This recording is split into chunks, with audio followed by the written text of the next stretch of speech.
Muy bien, empezamos con el primer teórico de patología del aparato cardiovascular.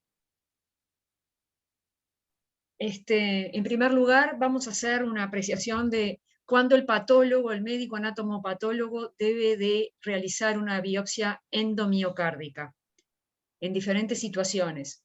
Cuando estamos ante una insuficiencia cardíaca congestiva de causa desconocida, ante una falla de trasplante cardíaco, para valorarlo, para evaluar la toxicidad por drogas, para tipificar una miocardiopatía y con menor frecuencia para investigar arritmias.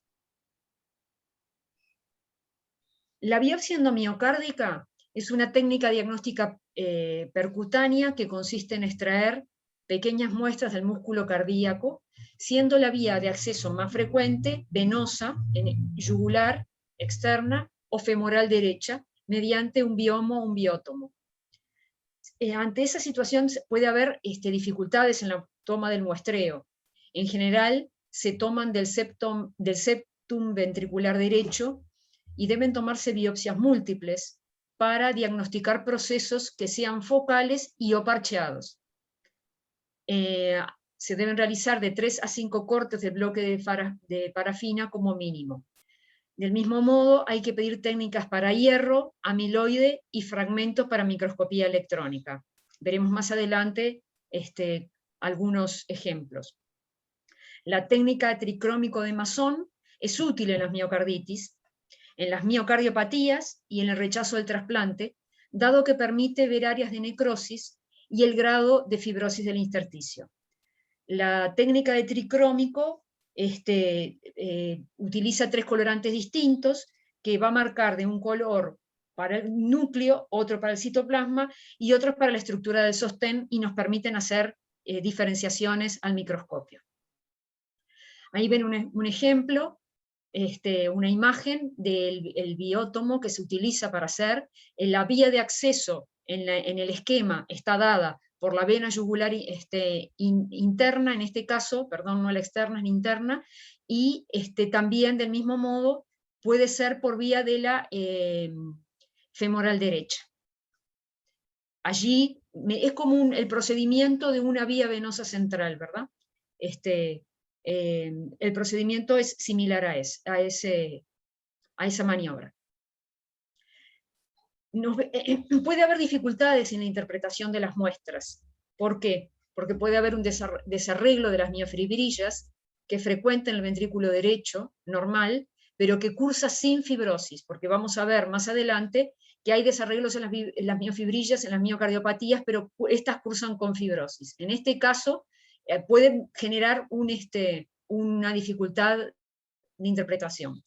La fibrina y los trombos en el endocardio propios del procedimiento invasivo, la presencia de células mesoteliales, las contracciones en fibras miocárdicas artefactuales que pueden ser diagnosticadas como miocitólisis o pérdida miofibrilar, o un corte tangencial que pueda simular un engrosamiento endocárdico. Estos son las 5 causas de dificultades en la interpretación de las muestras. Por su parte, el miocardio es el músculo cardíaco, como ustedes bien saben, encargado de impulsar la sangre por el cuerpo mediante su contracción, y es asiento de múltiples patologías: las miocarditis, las miocardiopatías inducidas por drogas, el trasplante y las... ¿Hay acá qué dice? No, acá no me acuerdo qué decía acá.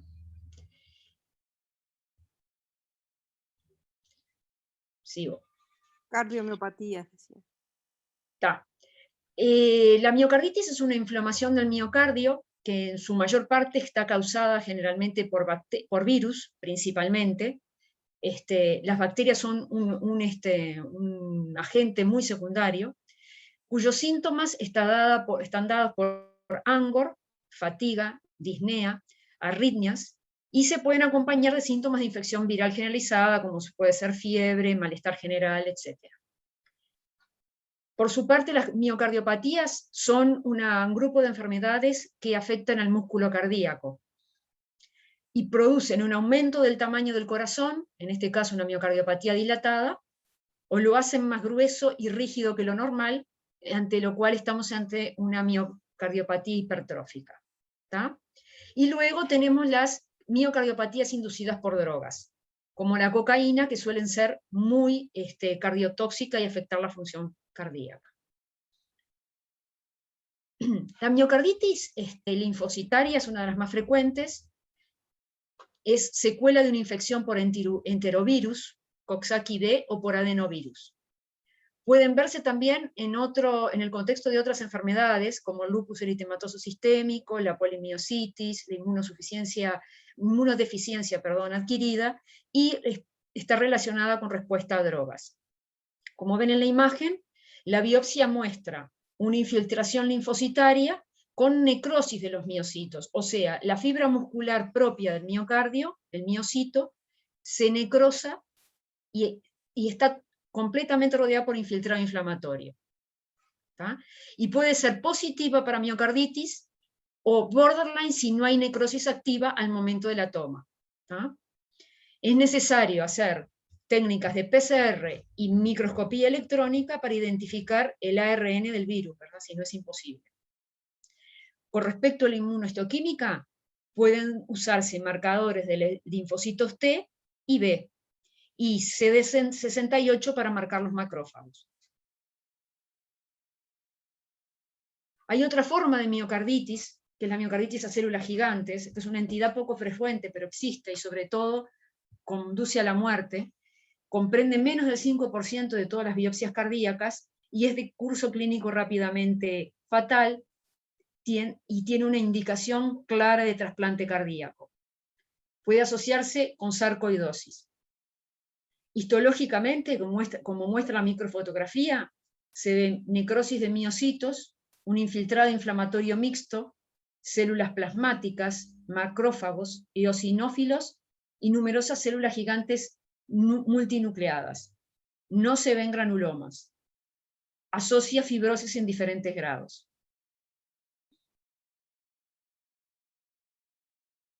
Por otra parte está la miocarditis por sarcoidosis. Esta constituye un hallazgo necrópsico y se ve en un 20 al 30% de las necropsias realizadas. Clínicamente se ven menos de un 5% de pacientes con sarcoidosis conocida. Las lesiones se sitúan en el septum ventricular y la pared libre del ventrículo izquierdo.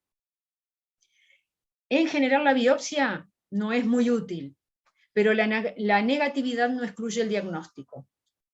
Del punto de vista microscópico, lo que observamos es un área cicatrizal con infiltrado linfoide adyacente a granulomas sin necrosis. Es muy importante diferenciarla de la miocarditis linfocitaria, de las células gigantes y de las infecciones por micobacterias y hongos.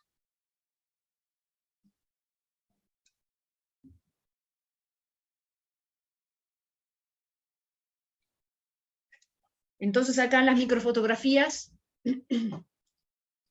en la primera que ven a la izquierda, el corte histológico del miocardio muestra escasas fibras miocárdicas disgregadas con un infiltrado inflamatorio crónico y presencia de gran cantidad de células gigantes. Perdón, Mariana, si aprieto el cursor y muestro, ¿sale en la grabación? Sí, sale perfecto. Ah, perfecto, eso era lo que quería saber, porque no mostré anteriormente. A mayor aumento, se ve claramente la presencia de las fibras estriadas del miocardio, ¿verdad? Rodeadas por un infiltrado inflamatorio, con la presencia de las células gigantes multinucleadas dispersas. ¿Tá? Y en la última microfotografía, la C, lo que vemos es una imagen histológica con técnica de actina muscular, en que se ve fagocitosis de las células cardíacas por los histiocitos multinucleados. A ver dónde está. Ahí está. Bueno, está la flecha, ¿no? Allí. Que la muestra claramente.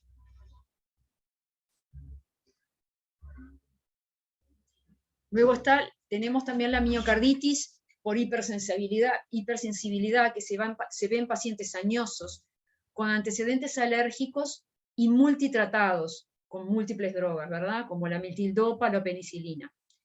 histológicamente, como en todos los procesos que se dan por hipersensibilidad, se ve una miocarditis a eosinófilos. El infiltrado es predominantemente eosinofílico, presenta linfocitos e histiocitos. Secundariamente se ve necrosis, pero típicamente está ausente. ¿Tá? Luego está la miocarditis tóxica también, que forma parte de una miocarditis por hipersensibilidad, a catecolaminas, anfetaminas, paracetamol, litio, antraciclinas. La lesión puede ser una injuria aguda con necrosis o crónica con inflamación y fibrosis sobreagregadas.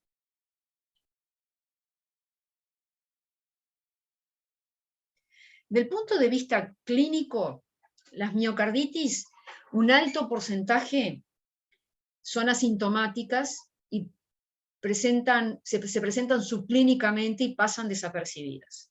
Hay casos en los que hay una sintomatología aguda, con síntomas de signo de fallo cardíaco, dilatación y disfunción ventricular. También hay una forma de miocarditis fulminante, que da signos y síntomas de fallo cardíaco avanzado, que requieren soporte inotrópico o soporte mecánico cardiocirculatorio. O si no, también puede ser una miocardiopatía dilatada que lleva a un fallo cardíaco progresivo.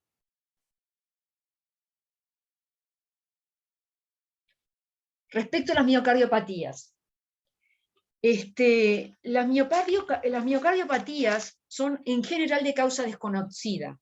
Entonces, fueron divididas en categorías fisiopatológicas. Y tenemos principalmente tres tipos: la miocardiopatía dilatada, la miocardiopatía hipertrófica y la miocardiopatía restrictiva. Respecto a la miocardiopatía dilatada, lo que se ve es un incremento en el volumen del ventrículo izquierdo, con una disminución de la fracción de eyección e hipoquinesia difusa de los ventrículos. Del punto de vista etiológico o etiopatogénico, hay que excluir la hipertensión arterial, la enfermedad coronaria o las patologías vasculares. Dentro de las miocardiopatías tenemos miocarditis, la amiloidosis, hemocromatosis y la miocardiopatía tóxica. En un 30% de los casos hay historia familiar. Hay una forma específica clínica que ocurre 3 meses antes o 6 meses después del parto, y es la llamada miocardiopatía periparto. Se asocia a infección por HIV, abuso de alcohol, diabetes mellitus, y la biopsia endomiocárdica en este caso no es de utilidad. Se ve en mujeres, como bien dicen, periparto, de contexto socioeconómico crítico, y pueden evolucionar, el 50% evolucionan bien y se restituye la función miocárdica normal, pero el 50% restante evoluciona a la progresividad mal, ¿no? Desde el punto de vista histológico, lo que se ve en la miocardiopatía dilatada es una hipertrofia de los miocitos.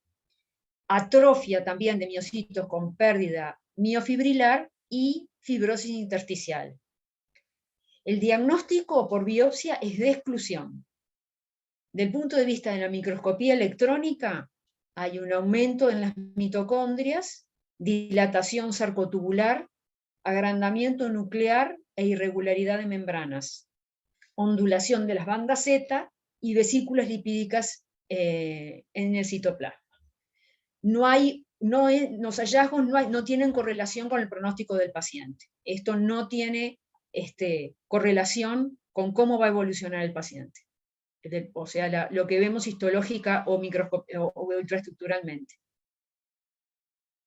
Entonces acá tenemos los grandes, los grandes agentes etiopatogénicos de esta entidad: virales, alcohol o otras sustancias tóxicas, la presencia de influencias genéticas y la miocardiopatía periparto, de la cual ya hablamos. Del punto de vista de los hallazgos clínicos, los síntomas más frecuentes: insuficiencia cardíaca congestiva, principalmente a predominio izquierda, cansancio y debilidad, la presencia de embolia pulmonar o sistémica por la dilatación de las cámaras cardíacas. De la exploración física, una cardiomegalia que puede ser de moderada avanzada, llegando al extremo mayor de la cardiomegalia avanzada, que es el cor bovis, los galopes, intensidad 3 y 4, la insuficiencia valvular auriculoventricular, sobre todo mitral. La radiografía de tórax muestra una dilatación cardíaca moderada avanzada, sobre todo a predominio izquierdo, e hipertensión venosa pulmonar. Del punto de vista de la electrocardiografía, se puede ver una taquicardia sinusal, arritmias ventriculares y auriculares, anomalías del segmento ST y de la onda T, o defectos de la conducción intraventricular.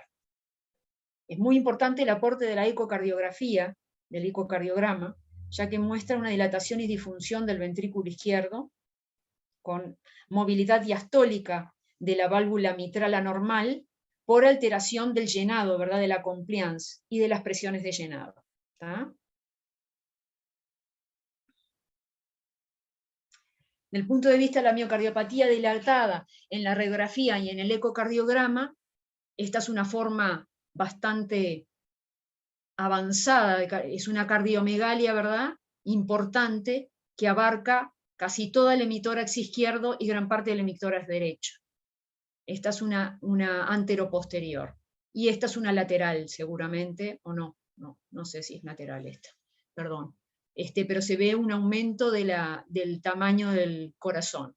Y acá, del punto de vista del ecocardiograma, hay un aumento importante del ventrículo izquierdo y derecho, la aurícula derecha y la aurícula izquierda.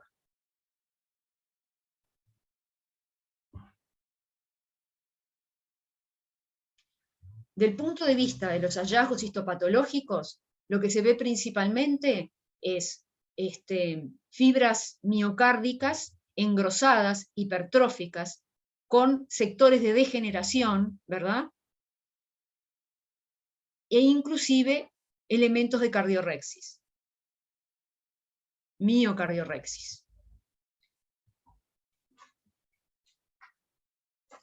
Pasando ahora a la miocardiopatía hipertrófica, se caracteriza por la presencia de hipertrofia del ventrículo izquierdo, sin dilatación de cavidades, a diferencia de la otra, y sin alguna condición u otra enfermedad cardíaca que la explique. La cardiopatía hipertrófica se caracteriza por ser un corazón muy musculado e hipercontráctil, a diferencia de la dilatada, que es un corazón más blando y que le cuesta contraerse, ¿verdad? Tiene un patrón histológico de desorganización arquitectural de las fibras miocárdicas, que son en este caso hipertróficas y mal alineadas, y frecuentemente la hipertrofia es asimétrica, y puede generar un gradiente dinámico al tracto de salida del ventrículo izquierdo, en el cual participa un movimiento malo de la válvula mitral, el movimiento anterior sistólico, que en ese caso va a determinar una insuficiencia valvular asociada. La llave diagnóstica está dada por el ecocardiograma en este caso.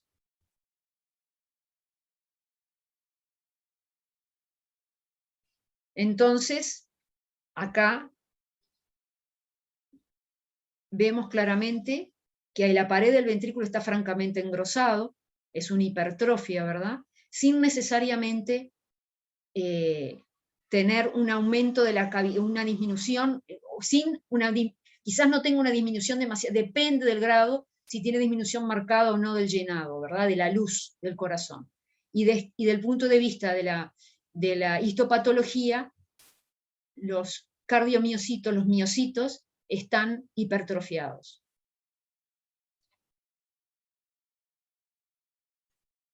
Acá se ve claramente, acá está claramente si es un estado avanzado de la enfermedad, en la cual hay una hipertrofia con una disminución franca al llenado, ¿verdad? Este es un corazón muy poco complaciente, ¿verdad? Que no se va a dilatar, no se va a dejar llenar con facilidad, y va a traer todas las alteraciones del punto de vista clínico al paciente. De los hallazgos clínicos respecto a la miocardiopatía hipertrófica, ven que son síntomas que son muy, digamos, estereotipados respecto, ¿no? Acá estamos hablando de disnea, angina, cansancio, síncope, palpitaciones, pero no son, digamos, clínicamente tan determinantes como pueden ser con otros estudios paraclínicos. La exploración física va a demostrar o no va a existir cardiomegalia o va a ser una cardiomegalia leve, con una vibración y silbido sistólico apical, con soplos sistólicos que aumentan con la maniobra de Valsalva. Es el soplo característico de la válvula mitral, ¿no? De la radiografía de tórax hay una dilatación cardíaca de leve a moderada, con dilatación de la aurícula izquierda. Del punto de vista del electrocardiograma, los elementos de hipertrofia al ventrículo izquierdo, que son muy característicos, anomalías del segmento ST y de la onda T, con ondas Q anormales, y posibilidad de tener arritmias auriculares y ventriculares. Del punto de vista del ecocardiograma, hay lo que se llama una hipertrofia septal asimétrica, con un tracto de salida del ventrículo izquierdo estrecho, un movimiento anterior sistólico de la válvula mitral, el más característico, y un ventrículo izquierdo pequeño o normal.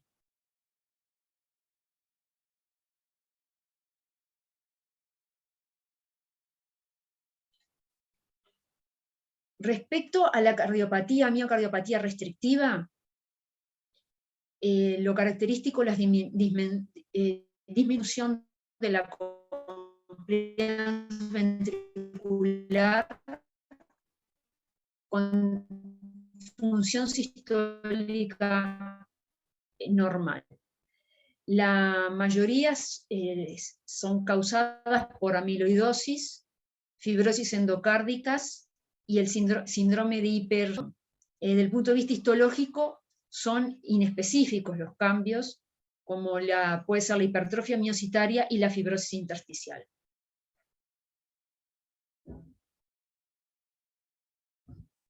Entonces acá tienen un cuadro comparativo, que bueno, correlacionando con lo dicho, se puede más o menos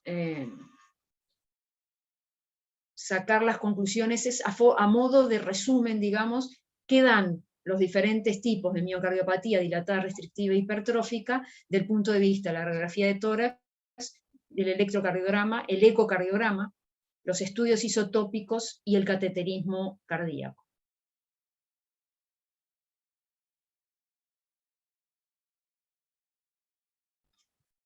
Entonces, del punto de vista morfológico, anatómico, digamos, macroscópico, cuáles son los elementos que nos permiten pensar las diferencias entre un corazón normal, un corazón, una miocardiada, ¿verdad? En la cual están todas las válvulas, las cavidades del corazón dilatados, un corazón hipocontráctil, más bien laxo, ¿verdad? Y lleno de sangre. La miocardiopatía hipertrófica, que da un corazón más apretado, más musculado, menos contráctil, más grueso. Y luego, por último, la miocardiopatía restrictiva, que generalmente, como habíamos visto, está vinculada, no da un aumento cardíaco, puede tenerlo, pero no es lo habitual, y está vinculada a enfermedades sistémicas, como pueden ser desde la amiloidosis y otras enfermedades que ya vimos.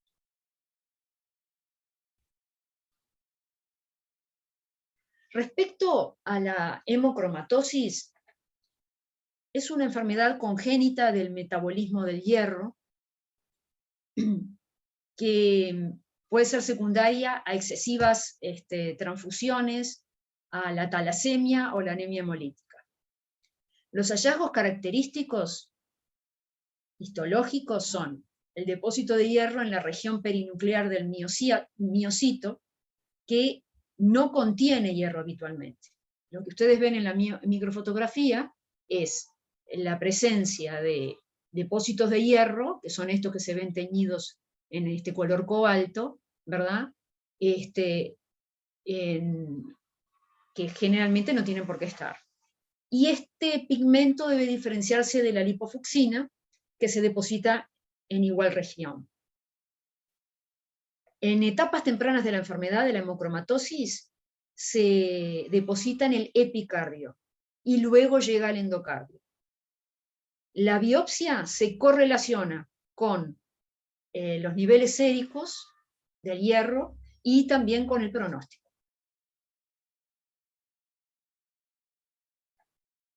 La miocardiopatía por amiloide constituye más del 10% de todas las miocardiopatías que no son de causa coronaria. Y tiene 4 patrones histológicos reconocibles, como depósito intersticial de amiloide, como depósito nodular, como un depósito subendocárdico o vascular. El diagnóstico principalmente de la miocardiopatía amiloidótica o de la amiloidosis se hace con técnicas de rojo Congo que dan birrefringencia verde manzana a la luz polarizada. Más adelante vamos a ver una microfotografía. En la amiloidosis primaria se detectan cadenas livianas en suero, y en un 10 a 15% de los pacientes no son secretorios y deben ser tipificados por inmunistoquímica, con cadenas kappa y lambda. Del punto de vista histopatológico, lo que se ve en la miocardiopatía amiloidótica es los miocitos, ¿verdad?, rodeadas de una sustancia amorfa que es el amiloide, ¿tá?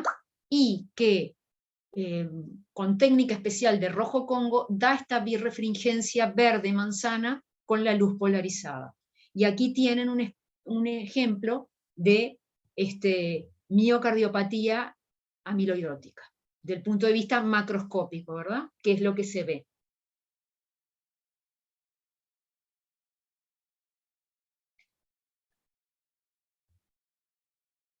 En cuanto al trasplante cardíaco, la biopsia de endomiocardio es el método gold standard para el diagnóstico agudo de injuria. Y deben obtenerse como mínimo 4 fragmentos de digamos, la biopsia endomiocárdica, ¿verdad? Los hallazgos histológicos principales son una marcada inflamación del miocardio con o sin necrosis de los miocitos. La severidad se gradúa de acuerdo a la extensión, el patrón, el tipo de inflamación y la presencia o ausencia de necrosis. La terapéutica, o sea, el tratamiento, va a depender de los diferentes centros especializados en el tema. Los grados bajos de injuria no requieren inmunosupresores y los moderados, tratamiento con esteroides.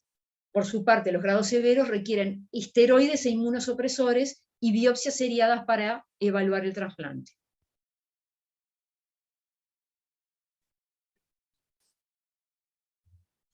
El rechazo vascular es muy importante en las 6 primeras semanas después del trasplante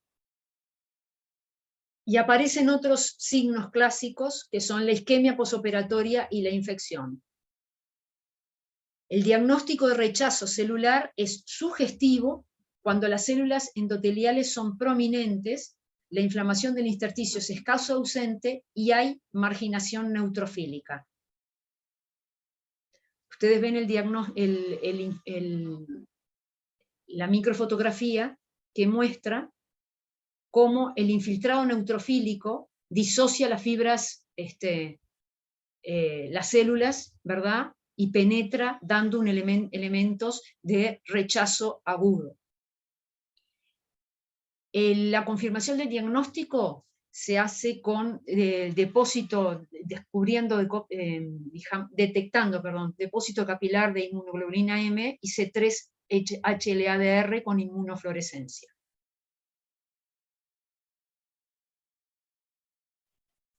Por otro lado, se producen infecciones oportunistas en el corazón trasplantado, ¿tá? Y se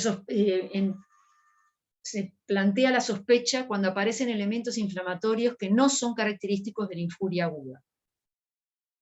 El germen más frecuentemente comprendido dentro de la infección oportunista es el toxoplasma gondii, ¿tá? Que muestra, vamos a ver, taquizoitos y bradizoitos en el miocardio. El citomegalovirus puede ser causa también, es baja la sensibilidad y especificidad el diagnóstico por biopsia. Generalmente se requieren otros estudios para llegar al diagnóstico de infección por citomegalovirus. Entonces acá, en esta microfotografía, vamos a ver los bradizoitos que están, una cavidad quística, perdón, el toxoplasma gondii, formas bradizoides, pero se me tranca, ¿está? Por un lado, bradizoitos o taquizoitos, acá van las imágenes, y del punto de vista microscópico, lo que se ven son acúmulos de este tipo dentro que disocian y las fibras miocárdicas. Además de un infiltrado inflamatorio, acá se ve nuevamente los taquizoitos e infiltrado inflamatorio que está rodeando también indicios de inflamación. Por otro lado, están el citomegalovirus, que